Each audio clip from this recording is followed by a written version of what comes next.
The people of Europe who are defending themselves do not ask us to do their fighting.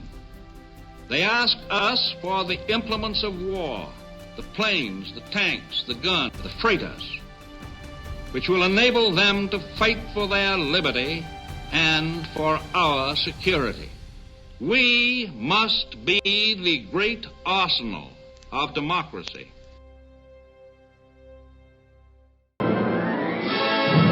The shadow of the conquering German armies covered Western Europe. The self-styled master race was riding high. In late 1939, 1940, when the government came to Chrysler saying, "Can you build tanks for us?"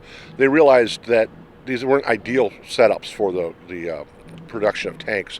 So they picked a site in Warren, Michigan because of cheap land and its proximity to the city of Detroit, and built the tank plant specifically for that.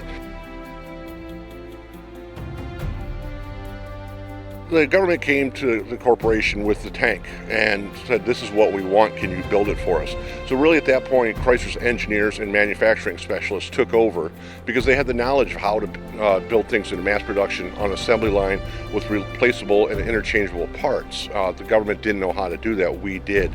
So while it was really a government-owned building and operation, it was Chrysler's work and engineering and manufacturing that was really running the place.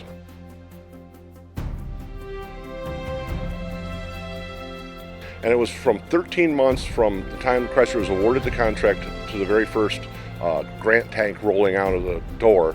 They hadn't even poured the floors before the first tank rolled out. While they were building the building, they were building tanks at the same time. The first tank they asked us to build was the M3 Grant tank. It was a strange looking tank, very high silhouette, so it could be seen from a long way. Its main barrel was on one side of the tank, it couldn't traverse all the way. Had a .30 caliber machine gun mounted in the hull and nothing on the roof. Kind of thin armor. Most of those, or if not all of them, went to Great Britain for their armed forces. The next tank that came out in 1942 was the Sherman tank, the M4. That had much thicker armor, larger engine, turret that traversed all the way around, giving 360 views of high velocity, 75 millimeter, and then it had a .30 caliber machine gun in the hull and a .50 caliber on the roof. So it was really an advancement in tank technology. Chrysler actually built over 25,000 tanks during the war, which made up for over 25% of the entire nation's tank production. And also, the German Army only made 20,000 tanks, so we outpaced the entire German Army with just our tank production from the Detroit Tank Arsenal.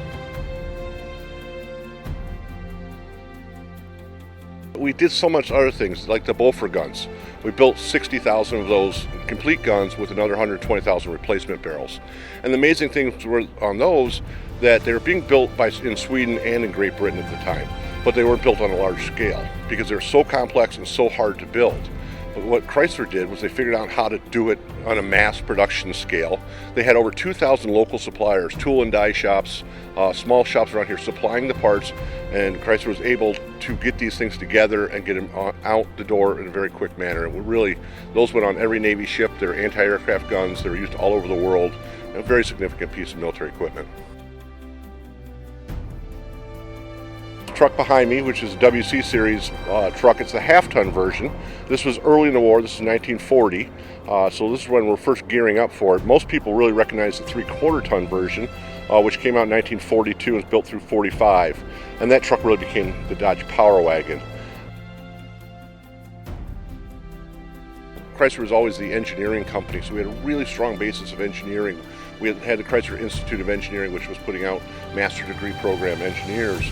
And all those people served in specific areas, and really we drew upon all their expertise to improve manufacturing, to improve the speed of manufacturing, and really improve the product that the government was asking us to build. A lot of times they would bring us something that they wanted built, and we knew we could do it better than them, and our engineers changed it and made recommendations, and 9 times out of 10 the government would see the wisdom in that and change with it. So it was really the employees were really the backbone of everything. A lot of the people that were working here were drafted. A lot of the men went to war. So there's a large influx of women into the labor market, the famous Rosie the Riveter. At first, it was mostly office jobs. Very quickly, the women were on the line building the things that we needed to keep the operation rolling, and really had a hand in every job throughout the company. So it was really a full effort amongst everybody.